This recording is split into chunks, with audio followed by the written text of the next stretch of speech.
Hey guys, আমি জ্যোৎস্না the শিবুস কিচেনে আপনাদের সকলকে স্বাগত জানিয়ে আজকের এপিসোডটা স্টার্ট করছি।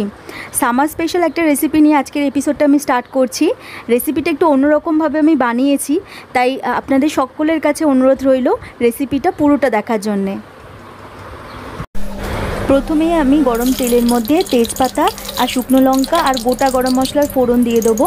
শুকনো লঙ্কাটা হালকা একটু লাল হয়ে গেলে আমি এর মধ্যে বাটা পেঁয়াজ দিয়ে দেবো।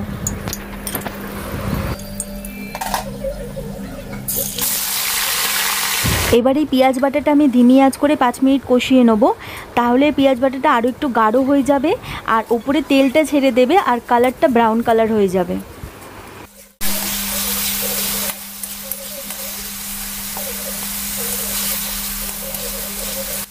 পেঁয়াজটা খুব ভালো করে কষে গেছে। এবার এর মধ্যে আমি আদা রসুন বাটা দিয়ে আরও 2 মিনিট আমি এই মশলাটা কষিয়ে নেব।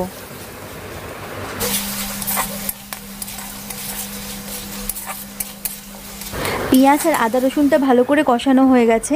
এবার এর মধ্যে আমি হলুদ গুঁড়ো, কাশ্মীরি লঙ্কার গুঁড়ো আর ধনের গুঁড়ো দিয়ে মশলাটা আমি ধিমি আঁচ করে আরও 2 মিনিট কষিয়ে নেব।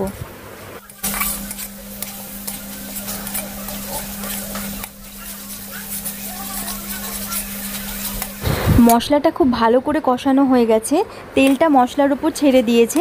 এবার এর মধ্যে আমি লম্বা লম্বা করে কেটে রাখা টমেটো দিয়ে দেবো। মশলার সাথে টমেটোগুলোকে ভালো করে মিশিয়ে নিয়ে ধুয়ে রাখা চিকেন আমি এর মধ্যে দিয়ে দেবো আর মিডিয়াম ফ্লেমে আমি 5 মিনিট চিকেনটাকে কষিয়ে নেব।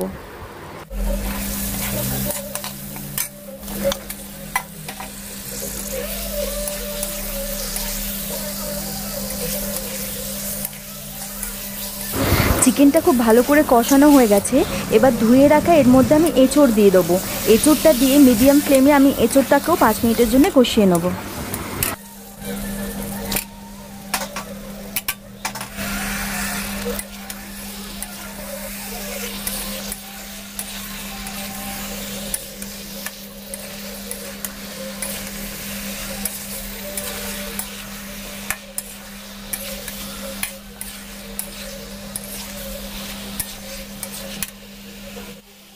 এঁচোড়টা ভালো করে কষানো হয়ে গেছে।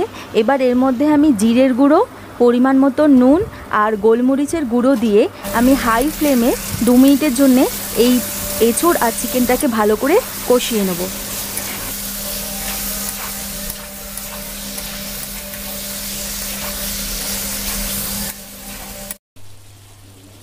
এঁচোড় আর চিকেনটা খুব ভালো করে কষে গেছে। এবার এর মধ্যে আমি ধুয়ে রাখা পুদিনা পাতা দিয়ে আর 2 কাপের মতন মশলার জল দিয়ে দেবো আর সামান্য পরিমাণ আরেকটু নুন দেবো আমি, দিয়ে ভালো করে মিশিয়ে নিয়ে ধিমি আঁচ করে আমি 15 মিনিটের জন্য ছেড়ে দেবো। তাহলে চিকেন আর এঁচোড়টা খুব ভালো করে গলে যাবে, গ্রেভিটাও রেডি হয়ে যাবে আর সামার স্পেশাল এই নতুন করে তৈরি করা এঁচোড় আর চিকেনের রেসিপিটাও রেডি হয়ে যাবে।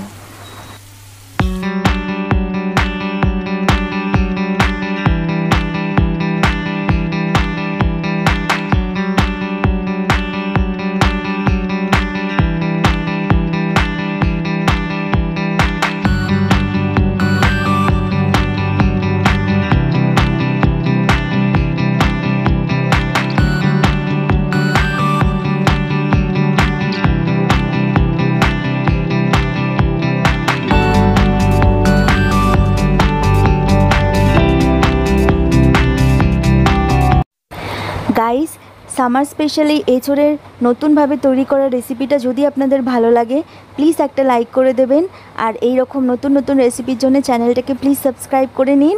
আজকের জন্য এতটাই, এইভাবেই আমার সাথে থাকুন। Thank you.